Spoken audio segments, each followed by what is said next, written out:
எங்க வீட்டு சமையலோட ஸ்பெஷல் என்ன அப்படின்னு பாத்தீங்கன்னா பிரியாணி, ஒயிட் பிரிஞ்ச் ரைஸ்ன்னு சொல்லுவோம்ல அந்த மாதிரி.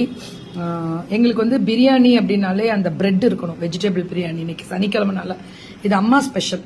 இது நான் சமைக்கல, அம்மா. இங்க ஊர்ல இருந்தேன்னா அம்மாக்கு எனக்கு பிடிச்சது ஏதாவது வேணும்னு அம்மாக்கு ஃபோன் பண்ணி சொல்லிட்டேன்னா செஞ்சு வச்சுருவாங்க.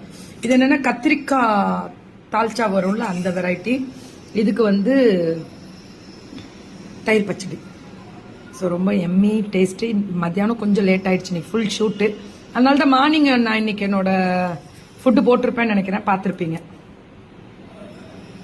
அம்மா வீட்டு சமையல் அப்படின்றதுனால செம்ம டேஸ்ட். அந்த பிரிஞ்ச் ரைஸ் மாதிரி செஞ்சுட்டு இந்த தால்ச்சா இது எப்படி சாப்பிடணும்னா இது கொஞ்சம் தால்ச்சா கொஞ்சம், அந்த ஆனியன் கொஞ்சம் வச்சு இது வச்சு செம்ம டேஸ்ட் இருக்கும். அம்மா கைப்பக்குவம் வந்து வேற லெவல். சொர்க்கமே என்றாலும் அம்மா கைப்பக்குவம் போல் வருமா?